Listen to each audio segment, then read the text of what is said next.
आपका आपके अपने YouTube channel OCC by Vipul sir में। दोस्तों आज हम लोग पढ़ेंगे BSc सेकेंड ईयर के फिजिकल केमिस्ट्री के मोस्ट इंपॉर्टेंट क्वेश्चन के पार्ट नंबर 15 में एक और इम्पॉर्टेंट क्वेश्चन को, हालांकि इम्पॉर्टेंट तो है लेकिन उतना भी ज़्यादा इम्पॉर्टेंट नहीं है जितना होना चाहिए, क्योंकि इसकी जो पूछने की फ्रिक्वेंसी है वो थोड़ी सी लो है, थोड़ी सी कम है, तो लेकिन फिर भी पूछा तो गया है, तो इसलिए ज़रूर आपको पढ़ना चाहिए। अगर आप लोग अलग अलग यूनिवर्सिटी से हैं तो आप लोग अपने अपने में चेक कर लीजिएगा। हो सकता है किसी दूसरी यूनिवर्सिटी में ज़्यादा पूछा हुआ हो, किसी यूनिवर्सिटी में कम पूछा हुआ हो। ये मैं VBSPU के अकॉर्डिंग बात कर रहा हूँ, तो VBSPU में बहुत ही कम पूछा हुआ है, लेकिन हो सकता है दूसरी यूनिवर्सिटीज़ में ज़्यादा पूछा हुआ टॉपिक हो, जिसका नाम है concept of residual entropy. Residual entropy का कॉन्सेप्ट क्या है ये आपसे पूछा हुआ है, रेसिडुअल एंट्रोपी के बारे में, बस इतना सा। आप देखेंगे क्वेश्चन नंबर 11 जो कि आपका 7.5 नंबर का है, तो 7.5 नंबर के क्वेश्चन में पूछा हुआ है right notes on any 3 of following, यानी कि किसी 3 पर आपको शॉर्ट नोट लिखना है, एक नोट लिखना है, जिसमें से एक क्वेश्चन हम लोग ऑलरेडी पढ़ चुके हैं, इन्वर्जन टेम्परेचर का ऑलरेडी हम लोग पढ़ चुके हैं। एक कॉन्सेप्ट आज हम लोग इसमें पढ़ने जा रहे हैं, एक टॉपिक इसमें से कॉन्सेप्ट ऑफ रेसिडुअल एंट्रोपी, एक दो और इसमें से हम करवा देंगे, तो कोई भी 3 आपको लिखने के लिए आएगा, तो आप लोग बड़े आराम से इस क्वेश्चन को, इस तरीके के क्वेश्चंस को आप लोग कर ले जाएंगे, कोई दिक्कत इसमें से नहीं होगी, ठीक है। तो 2 इसमें से हम लोग जनरली पढ़ रहे हैं। इस तरीके के क्वेश्चन भी आपके एग्जाम में कभी कभी लॉन्ग में बना दिए जाते हैं, 7.5 नंबर में बना दिए जाते हैं, तो आप लोग बिल्कुल अलर्ट रहिएगा, जिसमें से ये वाला टॉपिक आज हम लोग इसमें डिस्कस करने जा रहे हैं। वीडियो शुरू करने से पहले मैं आपको बता दूं कि जैसा कि मैं हर वीडियो में आपसे बोलता रहता हूं कि आप लोग शुरू से देखिए वीडियो। फिजिकल केमिस्ट्री का जितना वीडियो आप लोग अगर शुरू से नहीं देखेंगे तो सब वीडियो आप देखेंगे एक दूसरे से लिंक होते हुए आ रहे हैं। तो अगर आप लोग बीच में से कोई वीडियो देखेंगे तो 100% हो सकता है आपको समझ में ना आए, कुछ परसेंट हो सकता है आपको समझ में आ भी जाए, लेकिन टोटल तो आपको समझ में नहीं आएगा, ये मेरी गारंटी है, अगर आप लोग शुरू से नहीं देखते हैं तो। क्योंकि हर वीडियो में हर बात नहीं बता सकता, क्योंकि कुछ बातें मैं पिछली वीडियो में बताया रहता हूँ, तो यहाँ पर बस मैं उसका नाम लेकर के आगे बढ़ जाता हूँ, क्योंकि मैं जानता हूँ कि पिछले वीडियो में जो लोग पढ़े हुए हैं तो लोग तुरंत समझ जाएंगे। अब हर वीडियो में रिपीट करूँगा तो जो लोग कंटिन्यू पढ़ने वाले हैं वो लोग डिस्टर्ब होंगे, कहेंगे सर ये हर एक ही बात हर वीडियो में चिल्लाते हैं, है ना। तो इसलिए मैं ऐसा नहीं कर सकता, तो इसलिए मुझे माफ़ करिएगा प्लीज़। आप लोग शुरू से देखिएगा वीडियो, तो आपको ठीक से समझ में आता हुआ चला जाएगा। मैं इसमें भी कुछ वीडियोज़ आपको प्रेफर करना चाहूँगा कि आप लोग प्लीज़ उसको देखिएगा, फिर इसको देखिएगा। एंट्रोपी का मैं वीडियो बना चुका हूँ ऑलरेडी अलग से, तो आप लोग एंट्रोपी का वीडियो जरूर देख लीजिएगा, ताकि एंट्रोपी क्या होती है एक्चुअल में वो आपको ठीक से समझ में आ जाए। अगर वो ठीक से समझ में आ जाती है तो आपको रेसिडुअल एंट्रोपी क्या है ये आपको और बेहतर तरीके से, और बेहतर क्या, बस आप लोग एक बार पढ़ लेंगे ना जो लिखा हुआ है, आप लोग तुरंत समझ जाएंगे रेसिडुअल एंट्रोपी क्या है। लेकिन अगर आप लोग एंट्रोपी को ठीक से समझे हुए हैं तब, ठीक है। ये 2018 में आपसे पूछा हुआ था, जो भी मैं आपको पेपर दिखाया हुआ हूँ, लॉन्ग में पूछा हुआ था। तो इसको आप लोग कैसे लिखेंगे, देखिए रेसिडुअल एंट्रोपी आपसे पूछता है तो कैसे आप लिखेंगे, और ये होता क्या है पहले हम लोग इसको समझने की कोशिश करते हैं। विनो फ्रॉम, देखिए अभी जस्ट हम लोग जो पिछला वीडियो पढ़े हैं ना, इसके जस्ट पिछला वाला वीडियो जो हम लोग पढ़ेंगे, प्रीवियस वीडियो जो हम लोग पढ़े हुए हैं, उस वीडियो को भी आप लोग तुरंत देख करके तब इसको पढ़िएगा। अगर आप लोग उस वीडियो को नहीं देखें तो ये वाला भी आपको फिर से मैं बता रहा हूँ नहीं ठीक से नहीं समझ में आएगा, क्योंकि पिछला जो वीडियो वो भी इस वीडियो से लिंक होगा, ठीक है। कैसे, अभी ये मैं आपको दिखाता हूँ। we know from the third law of we know from the third law of thermodynamics क्या होता है, इसका भी मैं वीडियो ऑलरेडी बना चुका हूँ। जो लोग नहीं देखें तो प्लीज़ उसको भी जा करके देख के आइएगा, तब आपको ठीक से समझ में आएगा। तो third law that at the temperature absolute zero, अभी हम लोग पिछले ही वीडियो में पढ़े हैं, हालांकि थर्ड लॉ में भी हम आपको बताए हुए थे, और इसमें भी अभी जस्ट पिछले वाले में भी हम लोग पढ़े एब्सोल्यूट जीरो का कॉन्सेप्ट। एब्सोल्यूट जीरो का कॉन्सेप्ट क्या होता है कि जब टेम्परेचर एब्सोल्यूट जीरो हो तब, अभी हम लोग पिछले वीडियो में पढ़े हैं कि एंट्रोपी जीरो हो जाती है, minus delta S equal to आप लोग देखे थे जीरो हो जाती है। जस्ट पिछले वाले वीडियो में हम लोग डेरिवेशन करते समय पढ़े हैं। नस्ट इक्वेशन जो हम लोग पढ़े हैं, तो नस्ट इक्वेशन में हम लोग डेरिवेशन करते हुए हम लोग जस्ट पढ़े हैं। तो we know that from third law से हम लोग जानते हैं that at the temperature absolute zero, अगर टेम्परेचर एब्सोल्यूट जीरो हो तो एंट्रोपी ऑफ सिस्टम जीरो, तो किसी भी सिस्टम की जो एंट्रोपी होती है वो कितनी होती है, जीरो होती है। ये तो हम लोग पढ़ चुके हैं, इतना हम लोग जानते हैं। लेकिन अब यहाँ से शुरू होती है कहानी रेसिडुअल एंट्रोपी की। But in certain cases some disorderness remains even the absolute zero.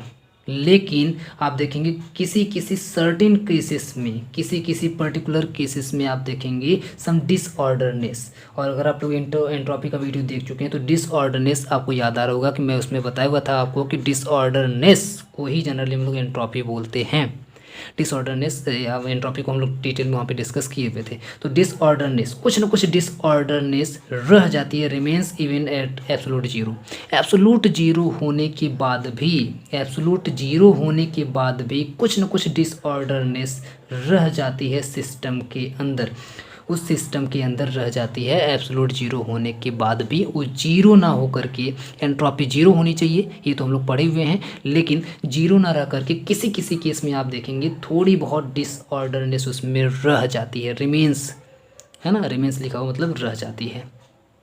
तब अब क्या होगा, अब तो एक खतरनाक स्थिति आ गई। तो hence these molecules have certain amount of entropy even at the zero temperature. Absolute zero या फिर जीरो टेम्परेचर वहाँ पे आप लोग लिख लीजिएगा। देखिए, तो जिन मॉलिक्यूल्स में देखिए लिखा है hence these molecules have certain amount of entropy. इसका मतलब ये हुआ कि वे मॉलिक्यूल्स जिनका टेम्परेचर एब्सोल्यूट जीरो कर देने के बाद भी कुछ डिसऑर्डरनेस उसमें रह जाती है, जिसको हम लोग एंट्रोपी बोल रहे हैं कि कुछ एंट्रोपी बच जाती है, रह जाती है, जीरो नहीं हो पाती है, have some certain amount of entropy even at zero, this amount of the entropy in the substances, ये जो amount है आपका entropy का, this amount of entropy in the substances even at the absolute zero temperature, absolute zero पर भी ये जो amount आपका एंट्रोपी का रह जा रहा है, इसी को हम लोग बोलते हैं is called residual entropy. Simply इसी का नाम है रेसिडुअल एंट्रोपी, बाकी और कुछ नहीं है।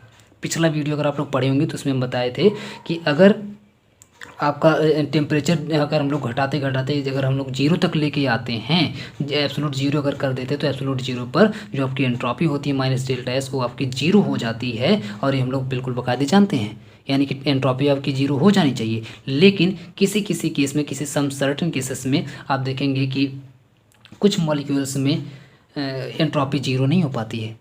एब्सोल्यूट जीरो टेम्परेचर करने के बाद भी एंट्रोपी जीरो नहीं हो पाती है, कुछ न कुछ बच जाती है। उसी बची हुई एंट्रोपी को ही बोला जाता है रेसिडुअल एंट्रोपी। उम्मीद करते हैं आपको समझ में आ गया होगा।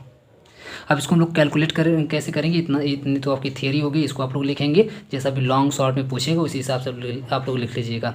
अगर एकदम शॉर्ट में पूछता है तो इतना लिख देना आपके लिए एनफ होगा। अगर आपके लिए थोड़ा सा लॉन्ग में पूछता है, जैसा कभी आपसे शॉर्ट नोट पूछा हुआ था, तो थोड़ा आपको बढ़ा करके लिखना पड़ेगा। और वो लिखना पड़ेगा ये यहाँ तक में आपको ये दिखाना पड़ेगा कि इसको हम लोग कैलकुलेट फिर कैसे करें। मान लेते हैं अगर एंट्रोपी बच गई तो हमको पता कैसे चलेगा कितनी एंट्रोपी बची हुई है। तो calculation of the residual entropy, इसको कैलकुलेट करने के लिए the residual entropy can be calculated by Boltzmann formula. तो अगर हो सकता है किसी किसी एग्जाम में, किसी किसी यूनिवर्सिटी में बोल्ट्जमैन फार्मूला के नाम से भी क्वेश्चन बनाता हो, तो बोल्ट्जमैन फार्मूला आप लोग याद रखिएगा। बोल्ट्जमैन फार्मूला अगर आपसे फिजिकल केमिस्ट्री में पूछता है तो आप लोग इसी फार्मूले को मेंशन कर दीजिएगा, हो जाएगा। ठीक है, तो बोल्ट्जमैन को पे आप लोग फोकस रखिएगा। तो एस इक्वल टू में के लॉग डब्ल्यू, एस का मतलब एंट्रोपी, के का मतलब आपका बोल्ट्जमैन कांस्टेंट, और लॉग डब्ल्यू का मतलब यहाँ पे possible orientation in the molecule, यानी कि जिस मॉलिक्यूल के अंदर हम लोग रेसिडुअल एंट्रोपी का कैलकुलेशन कर रहे हैं उसका पॉसिबल ओरिएंटेशन कितना है, ये यहाँ पर रखना है। इसके बाद ये आपका कैलकुलेशन हो जाएगा। ठीक है, सिंपली ये आपका फॉर्मूला होता है। इस फॉर्मूले को आपको याद रख लेना होगा। यहाँ तक आप लोग शॉर्ट नोट में लिख देंगे, बिल्कुल आपका काम फिट हो जाएगा। ठीक है, अब एक चीज़ इसमें हम लोग और बढ़ा करके पढ़ लेते हैं, वो ये कि हो सकता है, वैसे अभी तक यहाँ तक तो आपका काम बिल्कुल चल जाएगा और यहीं तक पूछा भी हुआ है। अभी तक VBSPU की बात करें या RMLU की बात करें तो इसमें तो नहीं पूछा हुआ है इसका न्यूमेरिकल का मतलब कोई आपको मॉलिक्यूल दे देगा और पूछेगा कि आप कैलकुलेट करके बताइए कि इसकी रेसिडुअल एंट्रोपी कितनी है। ऐसा तो अभी मेरी नज़र में नहीं आया है, आप लोग भी खोजिएगा, हो सकता है अगर आपको मिले या आपकी यूनिवर्सिटी में अगर पूछता हो तो आप लोग बिल्कुल उसको कैलकुलेट कर लेंगे। कैसे करेंगे मैं आपको एक कैलकुलेट करके मैं आपको बता देता हूँ। अब इसको पढ़ ही रहे हैं तो इसको पूरा कम्प्लीटली ख़त्म कर लें हम लोग। इसका कैलकुलेशन भी देख लेते हैं किस तरीके से करना है। For example in the case of CO molecule, मान लेते हैं अगर CO मॉलिक्यूल की अगर हम लोग बात करें, कार्बन मोनोऑक्साइड, तो CO molecules 2 types of orientation are possible इसमें, क्योंकि आप जानते हैं कि अभी पॉसिबल ओरिएंटेशन लेना पड़ता है W की जगह पे, तो इसका पॉसिबल, कोई भी आपको मॉलिक्यूल इस तरीके से देगा तो उसका पॉसिबल ओरिएंटेशन आप लोग देखिएगा कितना हो सकता है।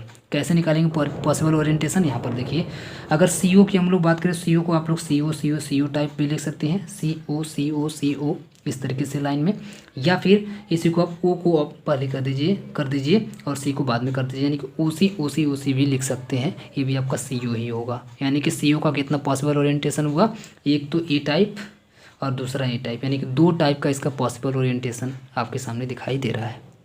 ठीक है, तो if there are n number of molecules then total number of possible orientation, that is, अगर आपका n नंबर, यानी कि n का मतलब क्या, यहाँ पे दो पॉसिबल ओरिएंटेशन है ना, तो n की वैल्यू कितनी हो जाएगी, 2 हो जाएगी। तो n number of possible orientation अगर आपको दिखाई दे रहा है तो आप लोग कैसे कैलकुलेट करेंगे, n number of molecules then if there are n number of molecules then total number of possible orientation कितना होता है। n का मतलब है कि यहाँ पे कितने टाइप के मॉलिक्यूल्स बन पा रहे हैं, एक टाइप का ये बन पा रहा है, एक टाइप का ये बन पा रहा है, तो टोटल ओरिएंटेशन कितना होगा उसको हम लोग कैसे कैलकुलेट करेंगे, आगे देखिए।